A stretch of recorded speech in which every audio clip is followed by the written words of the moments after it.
Scary story time while I reactivate this slime. Oh my gosh. I get my money's worth, so get yours. Yeah. It just looks like I put a whole bunch of glue all over the table, bro. Ghost in the Backyard edition. Like, So this happened when I was in elementary school. I was definitely a little kid, and I remember I was in my room at the time, and I was doing something with my sisters. I cannot remember, but I was at my dad's house. And I remember that room always gave me the heebie-jeebies at nighttime because it was just creepy. I don't know. But I loved being in it in the daytime because of the windows, right? The way this room was kind of set up was that I can see kind of half of the front yard and then the backyard, right? I can see that. Now, I remember minding my business with my siblings and then seeing a man walking along the sidewalks in front of the house. Now, this man kind of had his head down and he looked like he was minding his business. So I'm not thinking it's a big deal. Time goes on, my sisters go to their room, and I completely forgot that this man walked by, right? I'm chilling next to my window, and next thing you know, I see this same man that I seen earlier in my backyard walking around my dad's garden just in circles. He did it 2 or 3 times. I'm looking at this man, full on staring at him. He doesn't make eye contact with me once, and then I see him kind of walk in the direction where my window is to kind of hide behind our playhouse. When he ducked behind the playhouse, I ducked too. So I duck, and I'm kind of peeking over my bed through my window. I see him get up, make direct eye contact with my window, walk into this corner where this old tree was, and he's just there. He's out of my view. So I immediately run to my dad. I'm like, Dad, there's a creepy man in our backyard. You gotta get him. He's creepy. He was just in our backyard. So obviously concerned, he gets up, he goes to the backyard, he checks all the places where I tell him to check, and he's like, look, there's nobody back here. What are you on? There's no one back here. And I'm like, no, there is. He went behind this way, just tripping off of it. I know some people are gonna be like, okay, where's the scary part? This is not scary, y'all. To describe my old house and its backyard, we had this huge fence that you couldn't climb up unless you had some type of assistance.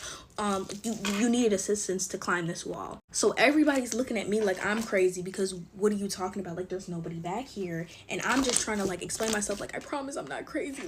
I'm not making this up. I'm not gonna say they didn't believe me, but I feel like they definitely thought I was tripping. I remember in that same night, I seen this man standing by my bay window, and I was terrified, and I hardly ever slept in that room again. So that's the scary part, and no one believed me. And I know a lot of y'all don't believe my story times, but I couldn't make this up, y'all. That man was in my backyard, and I seen him. I can still remember every detail about this man to this day. Bye. This 15-year-old girl is a terrifying killer that bragged about what she did in her diary. Alyssa Bustamante was literally born into chaos and trouble. Her parents were literally cousins that got pregnant with Alyssa when they were only teenagers themselves. They were both substance users. Her mom was neglectful, her dad was abusive. When Alyssa was 9 years old, her dad was in prison and her mom was just high all of the time. So she was actually removed out of the home with her 3 younger siblings and placed in the custody of her grandparents. Her grandparents really wanted to give these kids a good fresh start, so they moved them from California to a small town in Missouri called St. Martin's. But at that point, it was almost too late for Alyssa. Alyssa was only 9 years old, but she was in serious need of some therapy. She was super hateful and aggressive and angry and violent. And the older Alyssa got, the more she rebelled. She started dressing in an emo aesthetic. She was posting some really disturbing things on MySpace, which was the popular social media at the time. It could have all been a cry for help. I mean, on one hand, having really strong emotions as a teenage girl, Alyssa is 14, 15 at this point, that's normal.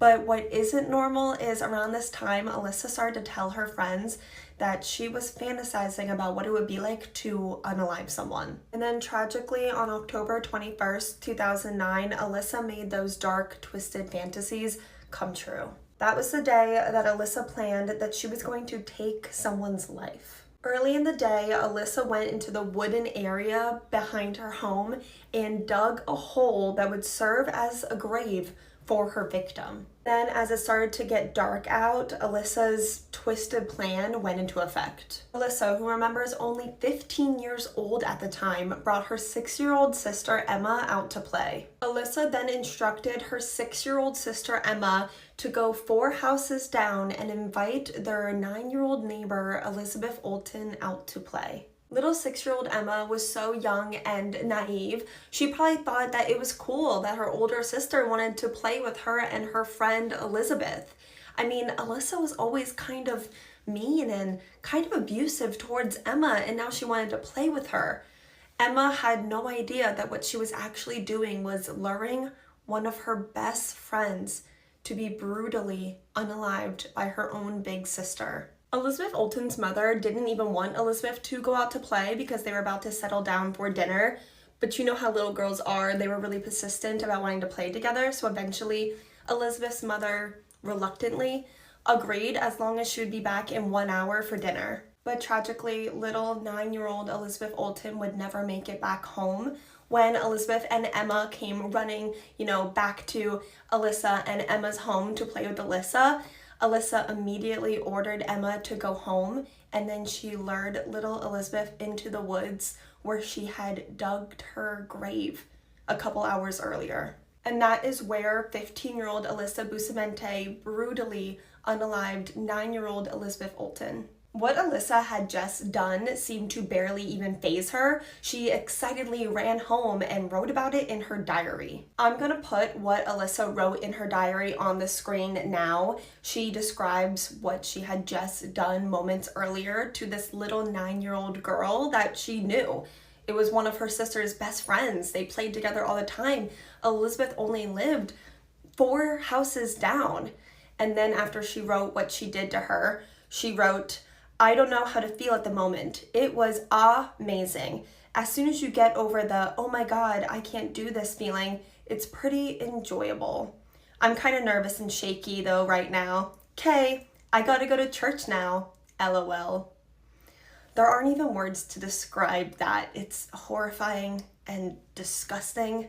When Elizabeth never made it home at 6 p.m. for dinner, her mom immediately knew that something terrible happened.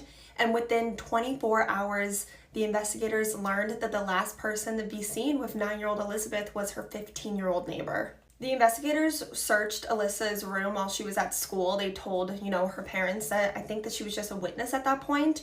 And that is when they found Alyssa's diary. And it was full of really, really dark and disturbing entries. But the investigators were most interested about the diary entry that was made on the day that Elizabeth went missing.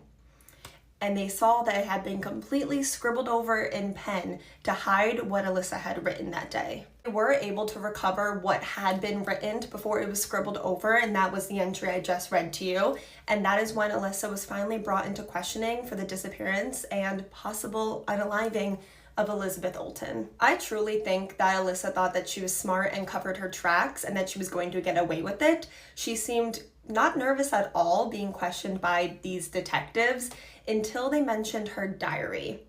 And that is when her story completely changed from I have no idea what happened to yes, I was playing with Elizabeth, we were playing in the woods, and Elizabeth had accidentally fallen, hit in her head, and passed away. And that is when the investigators asked Alyssa one more question. And Alyssa's response to that question completely broke her grandmother, who was in the room. I mean, this poor woman, she thought that she was only bringing her granddaughter in as a witness. She had no idea what her granddaughter could be capable of. She thought that this was the little girl that she had saved. And to learn that she was the reason why their little missing neighbor was missing, it completely broke her. And I'll show you that footage now. How did she die? 9-year-old girls don't just die. She fell back and hit her head. Was her throat cut? Yeah. Oh. Oh my God. Oh.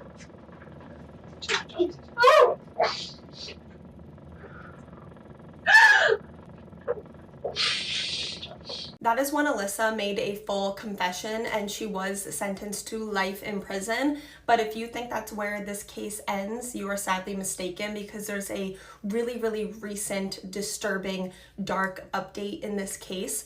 But before I get into that disgusting update, I do want to take a moment to talk about Elizabeth and the other people that were affected in this case. I cannot stop thinking about Elizabeth's poor mother and Alyssa's little sister. I couldn't even begin to imagine the regret and the guilt.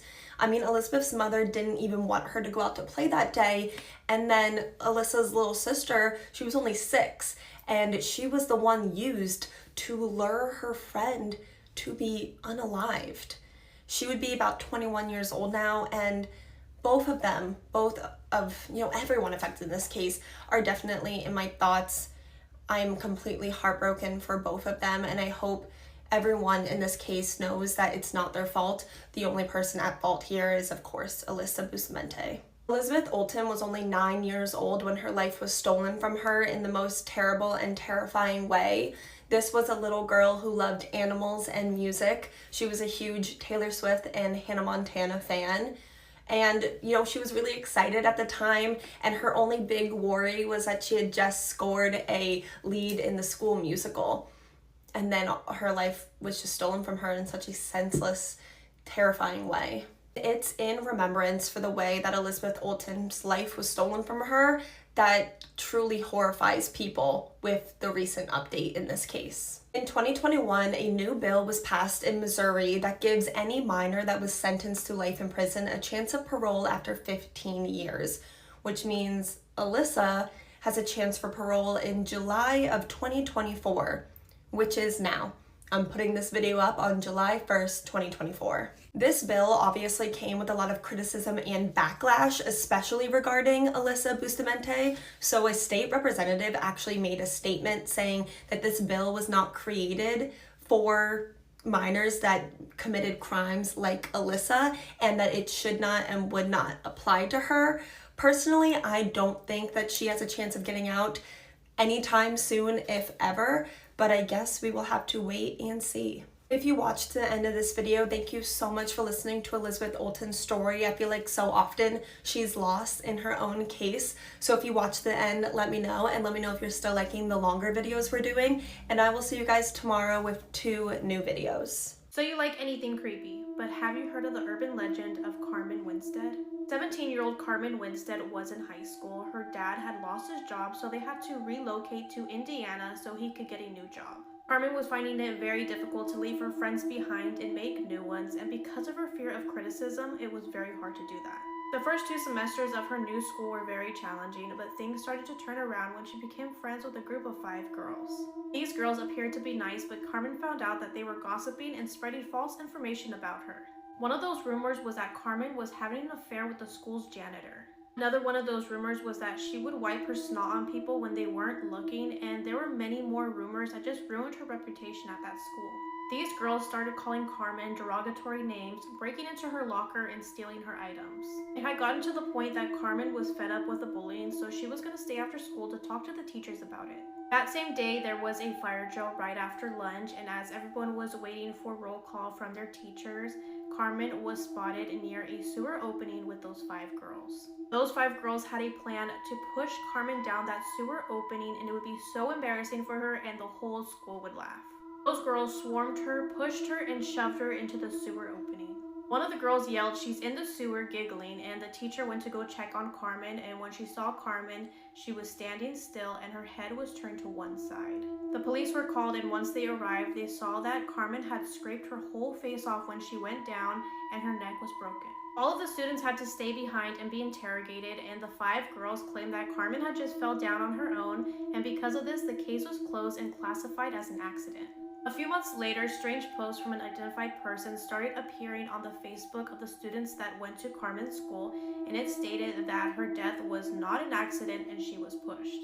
That unidentified person left a window of opportunity for the people involved to come forward and to turn themselves in, and if they didn't, they would face the consequences. No one came forward, and those 5 girls were found dead one by one. As a ghost, Carmen would send chain mail, and if those people that received it didn't send it to 15 people, then she would kill them. According to the legend, Carmen will get them whether it's a toilet, shower, sink, or a drain. When those people would wake up, they would be in a sewer, paralyzed and terrified, hearing laughter all over the place, and then Carmen would tear their face off. Whoever would obey Carmen's demands, she would look after and protect them for the rest of their lives. When I was a kid, my grandfather told me stories about a strange man in the woods. I wish I believed them. When I was a kid, my grandfather used to tell me strange stories about the forest behind his house in West Virginia. He called it the Hollow, a shadowy stretch of land that seemed to swallow sound. Even in the brightest daylight, it felt unnaturally dim, the canopy above weaving an oppressive quilt of leaves and branches. Grandpa would sit in his creaky rocking chair, pipe smoke curling around his head, and tell me tales about the strange things he'd seen. Most of them were harmless, glowing lights flitting between the trees or distant laughter with no source. But there was one story he refused to talk about until he was drunk on moonshine. It was the story of the lantern maker. Back in the early 1900s, there was a man who lived alone deep in the hollow.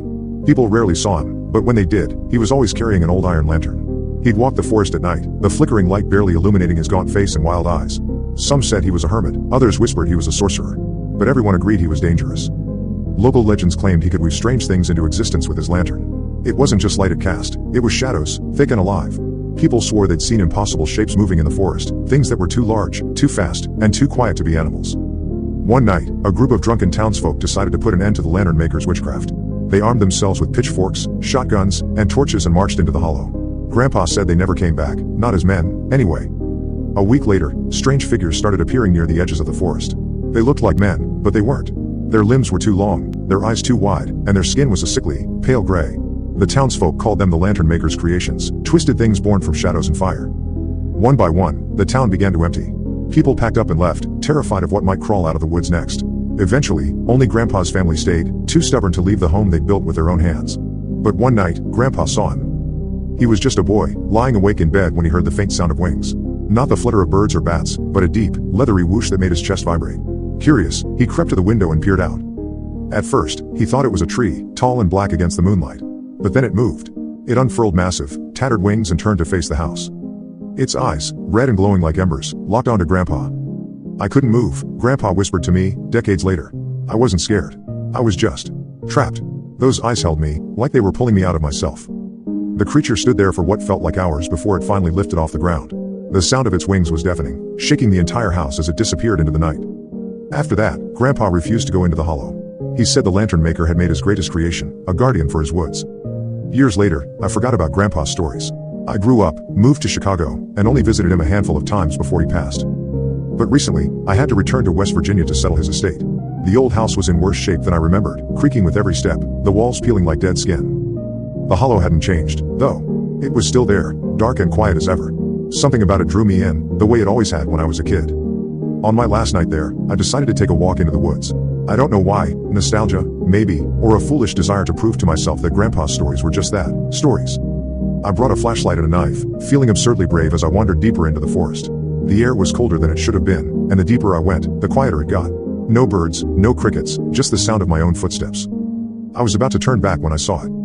At first, it was just a glimmer of light, faint and golden, like a lantern swaying in the breeze. But then I saw the figure holding it. He looked just as Grandpa had described, tall, gaunt, with wild eyes that glinted like glass in the lantern's glow. He didn't seem to notice me, his attention fixed on the lantern. Then the shadows began to move. They poured out of the lantern like smoke, twisting and curling until they formed a shape. A pair of massive wings. Long, spindly limbs. And those eyes, burning red like coals. The creature stepped forward, its talons digging into the ground as it unfurled its wings. The lantern maker didn't move, didn't speak. He just smiled. I ran. I don't remember getting back to the house. I don't remember packing my bags or getting in the car. I only remember those eyes, watching me from the edge of the forest as I sped down the highway. Now, every time I close my eyes, I see them. I hear the sound of wings in the distance, growing closer each night. I think the lantern maker isn't done with me. And I can't shake this feeling that I need to return to the woods. In the weeks since I left Grandpa's house, I can't stop thinking about the hollow. I dream about it almost every night now. In the dreams, I'm always walking through the forest, but it's not how I remember it. The trees are impossibly tall, their branches tangling into a canopy so thick no light can pierce through. I feel something watching me, but I can never see it. Then, without fail, the lantern appears in the distance, its golden glow swaying gently like it's waiting for me. Sometimes, I see the lantern maker standing beneath it, his shadow stretching unnaturally long. Other times, I see the creature. Its wings fill the entire sky, blotting out the stars, and its glowing red eyes burn into my soul. Every time I wake up, I feel an overwhelming need to go back. It's not just a thought, it's a pull, a physical weight in my chest that grows heavier with each passing day. I've tried to distract myself, to ignore it, but it's always there, gnawing at the edges of my mind. I don't know if it's curiosity or something worse, but I can't shake the feeling that the hollow isn't done with me. Or maybe I'm not done with it. Last night, the dream was different. I wasn't alone. I could hear whispers, low and indecipherable, like 1,000 voices speaking at once. And then, for the first time, the creature spoke to me. It didn't use words. It didn't need to. It was more like a thought pressed into my brain, heavy and undeniable. Come back. I woke up drenched in sweat, my heart pounding like I'd run a marathon. The feeling hasn't gone away.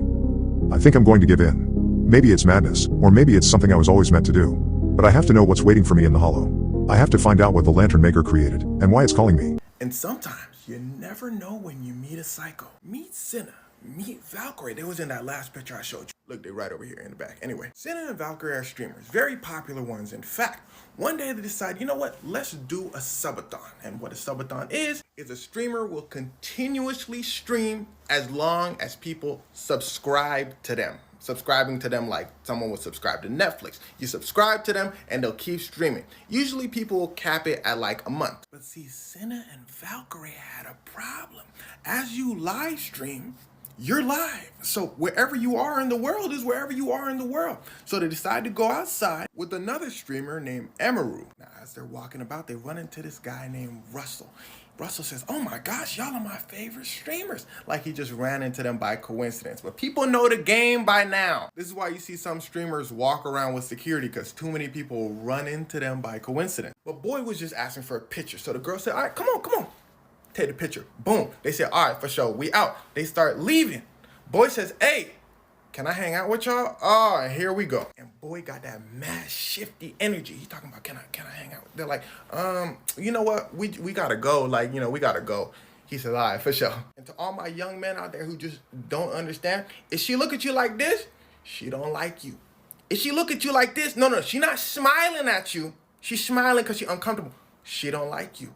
You need to leave. So the girls are walking along, they get to their destination, having a good time, and they run into this dude. Does he look familiar? They said, nah, ain't no way that's bro. He not that crazy. He said, nah, I'm that crazy. Don't get it twisted. And here's where things start to get wicked. Yeah, look a little closer. Russell from earlier had a quick little outfit change and ran into them again. At this point, the streamers, as you could probably imagine, are freaked out, but they're still trying to keep it cool, kind of laughing it off a little bit. But then Broski starts to empty the clip with his weirdness. He says, strap in, can I sing? They said, what? He said, sing for a change? Matter of fact, can I have your number? He's specifically asking this streamer, Emaru, for her number. The girl who looked at him like this. She said, oh, I don't got a phone. He said, don't worry, I got a phone. You could just put your number on mine. The streamers look at bro like, come on. He said, you know what? All right, let me just crash out. He gets up and starts to lose it. He says out his own mouth, all right, I'm gonna just keep following you then. They leave. They still laughing it off a little bit. They look back. Broski following them. At this point, the cameraman kind of in front of them, trying to block them. Broski starts to lose it on the cameraman a little bit, talking about, you want to scrap? You want to go? Cinna immediately, shout out Cinna, jumps in front of her friends, puts them behind her, and starts screaming for security. Security rushes in. At least I think it was security, because you can't really make them out in the video. The security guard goes, hey, what's the problem? And suddenly Russell, the weird shifty dude that's following them, yells out, man, I'm a somebody. Starts reaching in his pocket. And boom, that was it. The girls take off screaming. They run into a store saying, help, help. Somebody's trying to us. At this point, the camera's off. They mentioned this part afterwards. So the store people are just kind of looking at them. They don't really know what to do. And finally, one store person grabs them and brings them to the back. They call the police. Bro saw them go into the store and said, ooh, the block is hot. So he decides to leave. Too many people. And well, for some reason, the store people told Cinna, Valkyrie, and Emaru, the streamers, to leave. And so they hide in a shed for 15 minutes waiting for police. They assured their fans that they were okay and all was good. Psych, stupid. Another problem arises. The internet. As many of you are probably aware, some people on the internet just don't have sense and they always trying to figure something out. Too many people were online saying this interaction was staged. That's what the girls get for not having bodyguards. The cameraman should have threw the camera down and started throwing hands. Now that last one isn't too unreasonable, but the problem is you're focused on the wrong guy. And you don't know what the cameraman was doing behind the scenes. So Cinna and Valkyrie went live to address the situation. They said, first of all, they had to stop their subathon because, they got to process everything. Second of all, the police are involved. Third of all, the cameraman was doing the best he could in that situation. And then they start breaking into tears. Well, because it's a traumatizing event. A dude is reaching into his pocket saying, I'm about to... You think it might be your last day. If you find yourself blaming these streamers in any capacity, instead of just blaming bro right here for being psychotic, then wisdom is chasing you, but you are faster. And that's your twin. You twinning them. Women go through this every single day, and most of the time it's not on camera. To all my young women out there, if you ever find yourself in a situation like this, my advice to you is guys are weird. If you even shake wrong, run. Zero politeness 2025. If you get that weird feeling, leave immediately. If they keep following you, scream for help like these young ladies did, and you keep asking until somebody helps you. Because like I tell my sister, 90% of the time, being polite and just saying no thank you will work. But that 10% chance you meet a real weirdo that just won't take no for an answer, those numbers are too great for me. So just walk away. Most dudes will understand. If it's a weirdo and he follows you, we here now. It's time to start asking for help. If you're the type of person that carries pepper spray on him, then strike first. Let that thing fly. You're helping him. He not gonna do it again. But man, it really is a shame. You can't just go out and live life. You telling me I gotta look over my shoulder because I'm a woman? Stop playing. All the best for the streamers. Wishing them the best. Wishing the worst for the weirdo. Shout out to all of those TikTok videos that talk about if you're walking in the woods in Appalachia and you hear something or you see something, no you didn't, because I think that just saved my life last night. Story time. Excuse the garage. I'm at my parents' place, and this is the only place my dog is allowed, who plays a crucial role in this story, by the way. He's a very, very good boy, and last night proved it. So, my parents don't live in Appalachia, but they do live in an area that's a little more secluded. It's still a suburb, but it's pressed up against these hills with lots of untouched wilderness, and coyotes are running through there all the time. It's just a little bit more rural. So I'm sitting in their backyard, which has this tall fence all the way around it, and the wilderness comes right up to that fence. I'm sitting there around the campfire. My dog is laying beside me. I got my laptop open and I'm writing my little stories. Suddenly, my dog lifts his head, stares straight ahead at the fire, doesn't even like look around at the yard, stares straight ahead at the fire and starts to growl. All dog owners know that your dog has different types of barks and growls. This was his warning growl. This is the growl he does when there is danger coming and he's telling it to back away. So immediately I'm like, buddy, what's wrong? What's wrong? What's wrong? And then I hear a voice at the fence line. And it's not just any voice, it's the voice of a little girl. And it sounds like a creepy doll from a horror movie. It's got that kind of like mechanical quality to it. And it's kind of like muffled and garbled. I'm still getting the heebie-jeebies. And all it does is go, hello? Just like that. Just like that. Hi, just same tone and everything. Now, mind you, it's midnight. There are not going to be any little girls wandering the woods at midnight. So immediately I was like, well, this is either someone who's gonna me, or it's something else.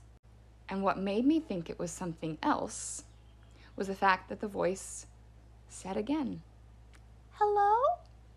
Only this time it had moved and it had gotten closer and I'd heard no footsteps. It was just floating closer. And then, mind you, my dog is still growling this entire time. For the next 5 minutes, that voice is just circling the fence line, going, hello, hi, hello, hey. Like, just like that creepy doll voice floating around the fence line. And then suddenly my dog stopped growling. And he put his head down and he went back to sleep, and the voice stopped. I thought, okay, cool, that was weird. And then all of a sudden he lifted his head back up again and started growling. And then the sound of a ticking clock came from the bush directly across from me. Again, heard no footsteps, heard no rustling. Just a ticking clock started in the middle of the night, in the middle of the woods. So don't know what that was. But if anyone wants to hop in the comments and let me know, that'd be great. Because I can't wait to go home today. And I don't see myself coming back here anytime soon. And a big shout out to my protector. Yes, big Big scary boy. Want to get creeped out? This is creepy. There is a small town in Wisconsin called St. Nazianz? Sorry. Feel free to yell at me. I did look it up, but it just made it worse. Anyways, this town has a very eerie history. The town was founded by a priest named Father Ambrose Oswald. He fled religious persecution in Germany and arrived in Wisconsin in 1854. So he fled because he was not only a priest, but also a mystic. He believed that he possessed a gift of healing, and he also studied the properties of plants and herbs. So the Roman Catholic Church had suspended him due to his mystical, prophetic, and heretical works. However, his congregation followed him. They really believed in him, and they formed a society called the Association, based on communal living and shared property. The priest passed away in 1873, and strange events began to unfold. The residents of the town started to report mysterious pounding on the walls of their homes, and this was happening throughout the whole town. His body, when viewed before the burial, showed no signs of decay. His skin was said to have a lifelike complexion, and his hair and fingernails had continued to grow. That happens. The complexion thing is weird. A judge even warned against burying him, not believing that this priest was truly dead. His tomb has since become a topic of fascination and fear. Over the years, the town has faced multiple natural disasters and numerous bizarre occurrences. The events have contributed to the town's reputation of being one of the most haunted towns in Wisconsin. It was 53 years after he passed away that his complexion was still great, which is really strange. There was also a man named Anton that stayed with the priest while he was sick and while he was dying. During that time, he would see the priest gesturing to invisible people. He would extend his hand in blessing and then signal someone away, yet Anton saw no one else in the room. The night that he passed away, there was mysterious pounding on his walls as well. His tomb wasn't yet complete, so he wasn't buried immediately. So he passed away February 26th.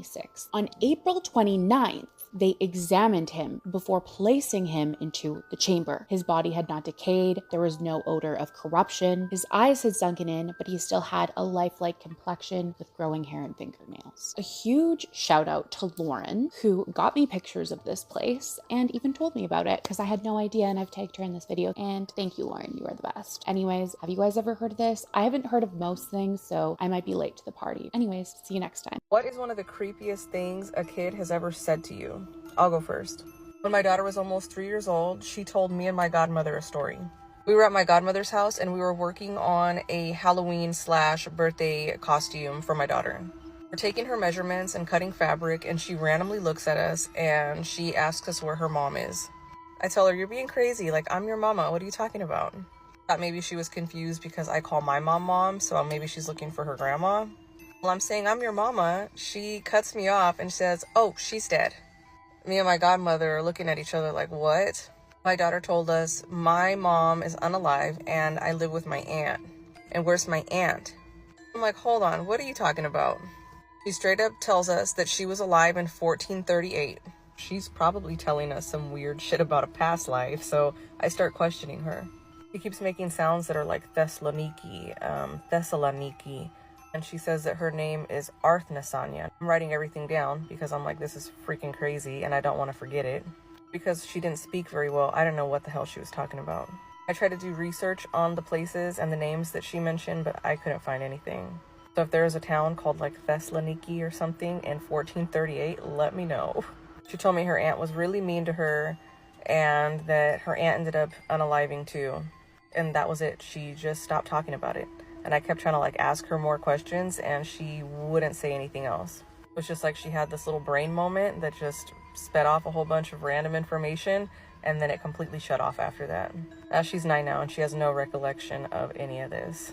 This teenager brutally killed his parents and then threw a house party afterwards with his parents' bodies still in the home. So this is Tyler Hadley. His parents were Blake and Mary Jo. Tyler also had an older brother who doesn't really play a part in this case. Growing up, Tyler was actually really close with his parents. He was actually like a very clingy kid, and he saw his parents as more like best friends. Tyler was described as like the sweetest kid who never got in trouble, but at a very young age, I'm talking like 9 years old or possibly even younger, September, Tyler started to show signs of anxiety and depression. And unlike some other cases that we've covered, Tyler's parents actually immediately, at the first signs of trouble, tried to get their son help for his mental health. But controversially, Tyler was actually put on antidepressants at like 10 years old. And some of these medications can actually have some pretty crazy side effects for adults, so I couldn't even imagine how it would affect a child with a developing brain. Tyler was actually on quite a few medications at this time, and his personality started to completely change. He went from being like the sweetest, perfect kid who never got in trouble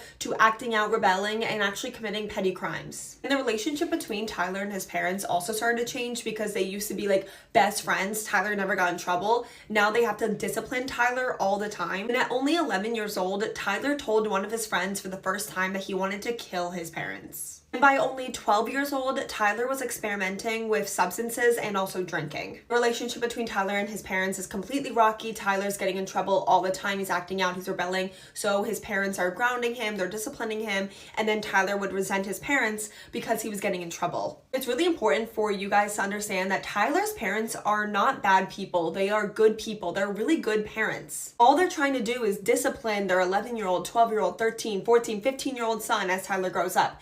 If they were bad parents, they just wouldn't do anything. They would just let Tyler screw up his life. But they were actually really good parents, which is why they were trying to get him on the right track. But Tyler hated them anyways, and by July of 2011, Tyler was 17 years old, and he started telling all of his friends that he wanted to kill his parents. But not only that, he wanted to kill his parents and then throw a huge house party afterwards. And by July 16th, 2011, Tyler began to plan that party. Tyler made the now infamous post on social media, "Party at my crib tonight, ...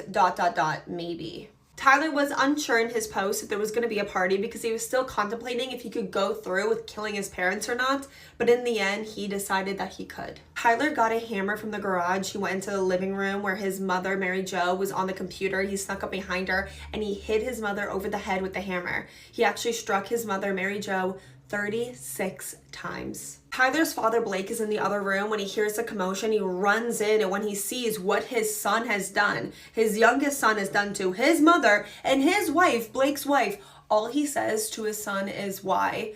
And Tyler says, "Why the F not?" before attacking his father, Blake, as well, and he struck his dad with the hammer 39 times. Very violent, brutal attack, just filled with so much rage and anger, and you have to ask yourself, why? Tyler dragged his parents' bodies into the bedroom, and then he threw whatever he could find on top of their bodies.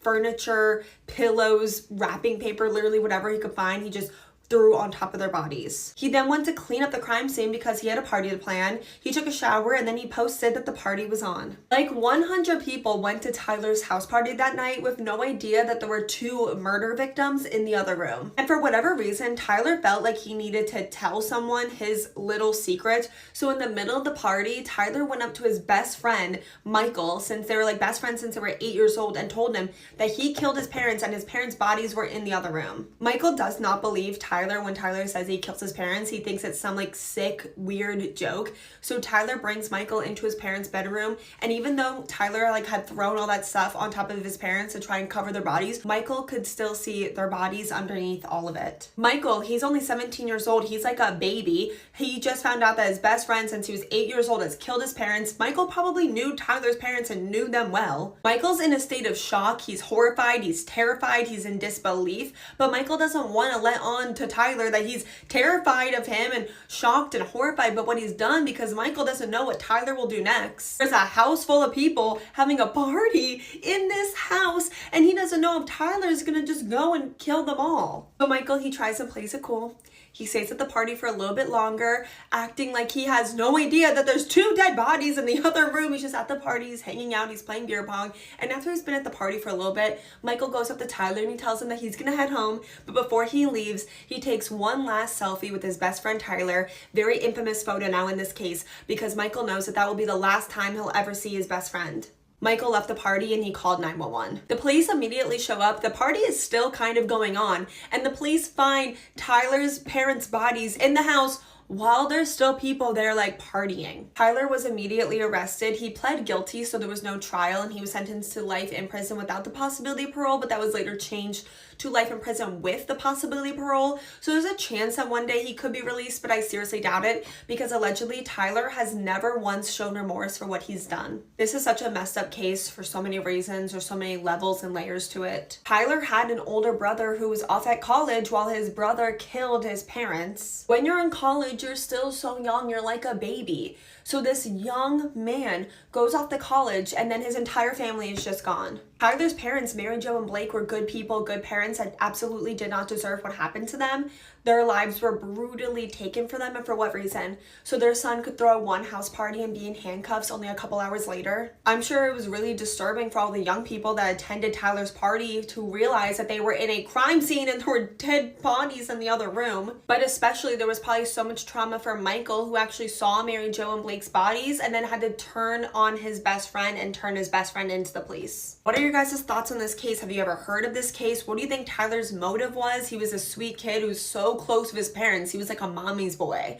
And then he goes and like commits this terrible violent murder for like seemingly no reason at all. Do you believe the theory that his brain chemistry just got all messed up? Definitely leave me all your thoughts and theories in the comments below. While you're there, please let me know what case you want to see me cover next. And until then, I love you guys so much, and I'll see you guys next time with another video. So I recently came across a story on here that has literally kept me up at night. As it turns out, there are scarier things out there than what I typically talk about. If I can find the original person who posted it, I'll tag them down below, but this is how the story goes. There was a family that had recently moved into an apartment complex. It was a mom, a dad, and a son. I believe the son was about 10 years old. Soon after they moved into the apartment complex, they noticed that their downstairs neighbor must have been having some sort of party because there was loud music that was playing. They didn't really think anything of it until the downstairs neighbor, went to their door and knocked and said, "Hi, my name is so-and-so. I live downstairs. I'm actually having a party for my son who happens to be around your son's age. You guys are welcome to come and join us." The mom agreed and said, "Of course, yeah, once we're done up here, I'll go downstairs and we'll spend some time with you guys." And that was kind of the end of it. As time went on, like the mom continued doing whatever she was doing upstairs. She lost track of time. So the neighbor came upstairs and knocked a second time and said, "Hey, I really don't want your son to miss out on the party. We have a lot of activities. We have food, a lot of games. Like, if you're still holed up or doing whatever it is that you're doing, I can bring your son downstairs so he can enjoy the party. You can just meet him." Again, the mom, not really thinking much of it, said, "Yeah, okay, that's fine. You're right downstairs. I already know you. You're my neighbor. Yeah, you can take my son and I'll just meet him downstairs later." The neighbor took the son downstairs and the mom stayed upstairs. At this point, her husband wasn't home yet, so she was waiting for her husband to get home to then like meet her son downstairs. Once her husband got home, he said, "Hey, where's my son?" And the mom goes, "Oh, he's actually downstairs. The neighbor was having a party. She introduced herself and I let him go." So they decided to go downstairs and knock on the door. When they knocked on the door, nobody answered. Now, the whole time they could still hear music playing like loudly, but no one was answering the door. It got to the point where they became concerned because they were there for a minute, like knocking and knocking and knocking, and no one would come to the door. So they decided to call the cops. When the cops showed up, they broke the door down, and when they walked in, the apartment was completely empty. There was no sign of anyone ever living there. They, of course, still wanted to know where their son was, so they went and searched the apartment, and when they went in the bathroom, they found their son. He had been dismembered. They actually had taken all of his organs out. So yeah, that story has pretty much stayed rent-free in my head since I heard it. It's just terrifying that even when you feel like you're in a comfortable place, you're never comfortable and you can never let your guard down. She wanted to kill someone who looked like her so she could fake her own death, steal that girl's life, and then frame someone for her murder. It sounds like the plot of a Lifetime movie, but I swear it's not. This is Sheriban K. Sheriban immigrated to Germany from Iraq when she was 7 and seemingly had a pretty normal upbringing. From a very young age, Sheriban had an interest in the beauty space and like the beauty industry, beauty community. She was also described as being quite a drama queen and also wanting to be the center of attention. So naturally, she wanted to be a beauty influencer. Sheriban married very young to a man named Rowan. They had a very toxic relationship. Sheriban was like really abusive to her husband Rowan, like physically abusive. She was also very controlling and jealous when it came to her husband Rowan, which is interesting considering that she was the one that was like out all hours of the night and cheating on her husband with multiple men. And at the age of 22 years old, she got pregnant with another man's child. So naturally, her husband finds out that she's been unfaithful, and instead of like him getting mad at her, she got mad at him for finding out that she was cheating and attacked him. Sherbin ended up choosing not to keep her baby, and because she was such a terrible wife and person, her husband Rowan got a protection order against her and also filed for divorce. After her divorce, Sherbin got really lost. She started hanging out in like the bad part of town with like the wrong crowd. She got involved in substances and also petty theft. She was also hooking up with a lot of people at this time, which is whatever, but she was asking these men that she was hooking up with if they would kill for her. Sherbin wanted a member of her ex-husband Rowan's family dead, so she ended up giving one of the guys that she was hooking up with 5,000 euros to kill them, but they ended up scamming her and just like taking off with her money. So Sherbin came up with an even crazier plan. She was going to find her doppelganger, someone that she thought looked just like her, so she could kill that girl, fake her own death, steal that girl's life, and also frame her ex-husband Rowan for her murder. Sherbin created all these fake profiles on social media so she could DM aspiring influencers,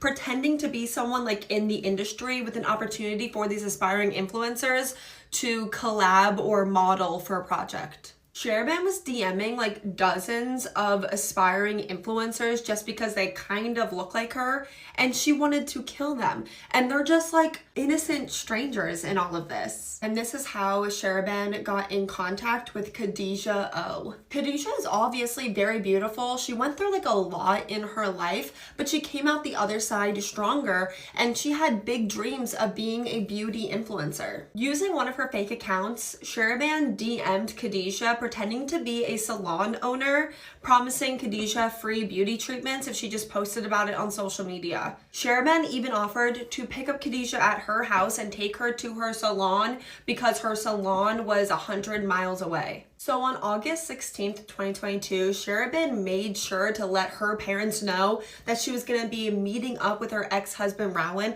because remember, the plan is to frame her husband for her murder. She's going like full Gone Girl. She thinks she's like Gone Girl or something. But when Sherbin never came home, her parents went out looking for her. They drove to her ex-husband's house because that's where she said she was going to be. But on their way there, they found their daughter's car parked on a street like right near her ex-husband's house. They walk up to their daughter's car and they're looking in the back seat, and can you imagine, in the back seat of the car they see a young girl's body, her bloody body, which they obviously thought was their daughter. This young woman who was in Sherbin's back seat had been brutally attacked. She was attacked 56 times with like a sharp weapon that you would find in your kitchen, primarily in her face. The media began immediately reporting that Sherbin was found murdered in her own car near her ex-husband's house, so her ex-husband Rowan is clearly the prime suspect, which is exactly what Sherbin wanted. But what Sherbin didn't take into account is the fact that DNA testing is a thing. So imagine the shock when they do the autopsy to find out that the body they have is not Sherbin, but another missing woman, Khadija O. So what had really happened was that Sherbin had convinced a guy that she was seeing, she was hooking up with named Shakia, to kill this innocent stranger for her, Khadija. And then together they attacked Khadija 56 times, mostly in her face, because they were hoping that they wouldn't be able to find out that it wasn't Sherbin if her face was completely disfigured. Then together, they left Khadija's body in the backseat of Sherbin's car and then parked it near her ex-husband's house, so hopefully people would think that it was Sherbin dead in her own car and that her ex-husband had killed her. And then the plan was obviously for Sherbin and her accomplice Shakia to run away together, live happily ever after, but they were caught and arrested the very next day. When Sherbin was arrested, she was wearing Khadija's clothes and carrying around her purse that she had stolen from her body. The plan was like to completely take over Khadija's life. Luckily, both Sherbin and Shakia were both found guilty and sentenced to life in prison. I'm not sure how old Shakia was, but Sherbin was 23 years old and so was Khadija. Just so young. And if you watched to end this video, like always, thank you so much. Leave me all your thoughts in the comments, and while you're there, please let me know what case you want to see me cover next. And until then, I will see you guys next time. So one day, this woman's skydiving, and it's amazing and it's thrilling, but then it's time to open her parachute. And her pack opens, but her chute is tangled. So she tries to cut it, because that'll trigger the reserve chute. Except the reserve chute is all twisted up too. And so she doesn't know what to do until boom! She suddenly hits the ground and everything goes black. Now her name's Victoria, and Victoria is a skydiving instructor. She's also a physiotherapist in the army. And one day the army sends her a patient with a hurt knee. This guy, Emil. So she works with Emil to rehabilitate his knee, and they really hit it off. They're both in the army, they both like skydiving, so pretty quickly they fall in love. Now Emil is already married to another woman. But whatever, he leaves that woman and then he and Victoria get married. Here's a picture of them. Here's the thing about Emil though. Emil isn't very good at managing money. He likes to spend it on big nights out and nice clothing and nice cars. And he really doesn't know how to budget, so he just keeps getting more and more in debt. Here's the other thing about Emil. He also really likes to smash. I guess Victoria's sex drive isn't high enough, because soon enough he secretly gets a Tinder account and he starts trolling for hookups. He also starts hiring escorts and smashing with them. He goes to swingers clubs and smashes there. And he also starts smashing with his ex-wife. The guy's apparently got a lot of time on his hands. But while he's doing all this, on Tinder, he meets this woman, Stephanie, and they start smashing. And after about 6 months, Emil ends up really liking Stephanie. Like a lot. Like he wants to leave Victoria and start a whole new life with Stephanie. So instead of just divorcing Victoria, Emil comes up with a 2-step plan to get rid of her for good so he can be with Stephanie and pay off his debt. And step 1, he'll increase his life insurance policy on her. And step 2,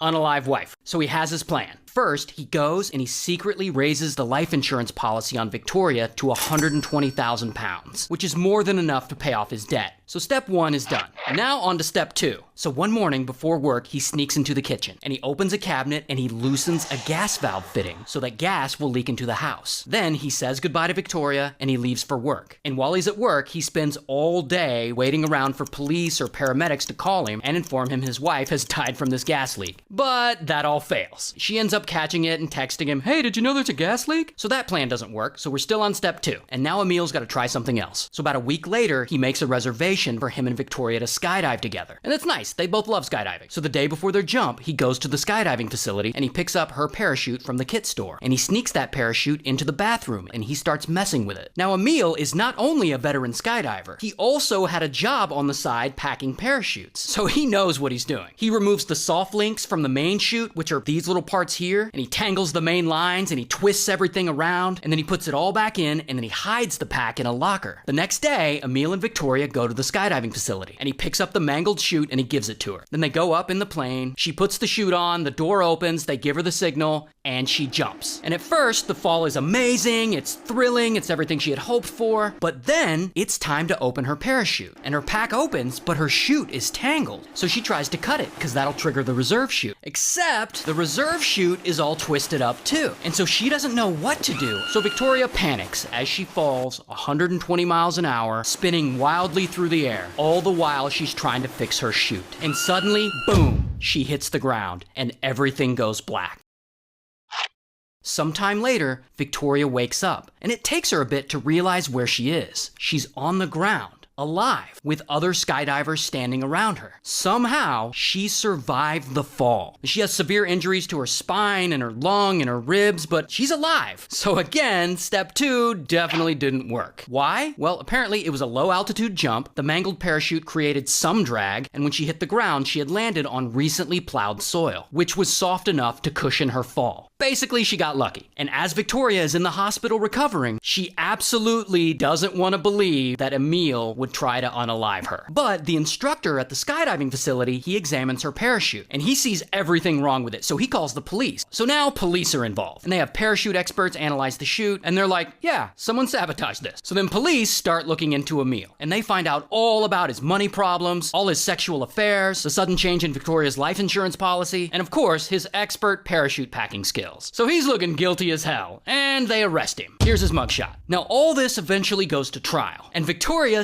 still refuses to believe that her husband would make a plan trying to unalive her. So she stops cooperating with police, and she ends up testifying in his favor. Emil, her husband, the guy who tried to unalive her twice. Anyway, he goes to trial 2 times actually, because there was a mistrial, but Emil is eventually found guilty of 2 counts of attempted murder, and he ends up getting sentenced to life. And ultimately, Victoria does wise up, and she eventually divorces him. Good for her. Shout out to England.